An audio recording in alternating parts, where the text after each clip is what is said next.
Hey kiddos, so I promised you a video to go over a couple examples of this worksheet, this first assignment that you have for this week of distance learning. So on the worksheet, you guys have formulas and all that information given to you, but I'm gonna write it here on the whiteboard for us as well. So for the first section, like we went over, you have to find the slope between 2 points. So it's given to you, but we have to remember our formula is always y2 minus y1 over x2 minus x1. And it helps kind of keep track of what values we're going to put where. Now I have my first point here and my second point here. So we always label our points x and y. But I'm going to label this first point x and y 1, because that's my first point, and x and y 2, because this is my second point. So now I know what numbers I need to plug in. y2, I labeled -3, minus y1, which I labeled -7. We're going to go back to that in 1 minute. Then on the bottom, I have x2, which I labeled 5, and x1, which I labeled 8. Okay? So I'm going to do the bottom first, just as a quick little get it out of the way. 5 minus 8. Now, we always go back to this in class, thinking about money. So if I have $5, but I spend 8, I spent $3 too much, so I am in debt, or -3. Then remember up here, whenever you have two negative signs right next to each other, that implies we have to add. So if I have -3 plus 7, we're thinking about money again. If I'm in debt $3, but I go to work and make $7, I have an extra 4. So the answer to this question, the first one, is -4/3. That is the slope between those 2 points. So you have 2 other problems you have to do that for. Now for section 2, you're given 6 graphs and you need to think of what the equation might be. So remember, our equation is always y equals mx plus b, okay, or minus if it's a negative. So if we're looking at this line, okay, b is our y-intercept and m is our slope. Remember, b is the y-intercept where our line crosses the y-axis right in the middle. And if you notice here, our line crosses the y-axis at 1. So, since it's positive, my b would be a +1. Now I need to figure out what my slope is. And remember, if we travel from 2 points, we start from left to right, and we do rise over run. We always go up or down first, then to the right. So if I start at this first point that I hit on the left, I have to go down 1 square, so -1, and then I go to the right 2. So my run is 2. Now we know the total is represented by y and our variable is represented by x. So this would be our equation for that first graph provided.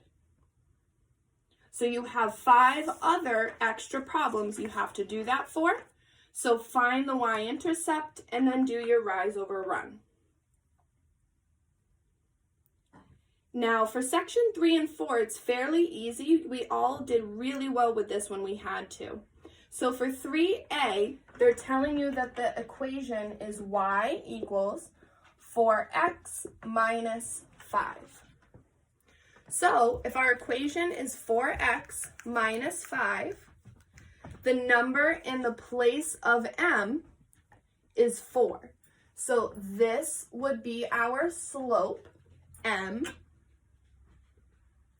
and -5 is in the place of B. And remember, that sign follows the number. So when you fill in your work, you would say that M equals 4 and B equals -5. Okay? Then for section 4, it's literally the exact opposite. You're given M and B, or your slope and y-intercept, and you have to create the equation. So for 4A, they're telling you that the slope is 2, and they're telling you that your y-intercept B is -7. There's a bit of a glare there, so I'll try and adjust. So if 2 is my slope, that's what will go in the place of M. And if B is my y-intercept, -7 will go in the place of B. So this would be the equation for 4A. All right? So the very last problem that you guys have to work on is the word problem. So I'm going to erase this board real quick. You guys have this in a video, which is nice. So you can just pause, copy these notes if you need to, go back and forth, and now, aha, beautiful and brandy new. So the very last problem you guys have to do is the word problem, and I know that can be overwhelming. So remember, you need to create an equation. Okay? And remember, in this equation, these values mean certain things. We always know that y is our total cost, and x always represents that time if we're talking about minutes, hours, days, weeks, whatever the case may be. So if we need to find the total cost of renting a car, we know that there is a flat rate that is charged no matter what, and that is $130. And then we also know that there is a daily fee every single day where they have to pay $17. So remember, our slope represents a constant that never changes, and B is always that little bit of extra stuff. If we have anything to add or an extra step. So if to rent a car, I have to pay a flat rate one time of $130, that $130 needs to be in the place of M or B. And I have a daily fee that I have to pay every single day, per day. I have to pay $17. So that will also go in the place of M or B.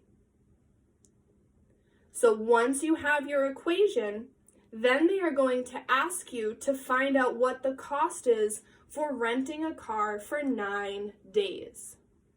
So you're going to plug in that amount of time.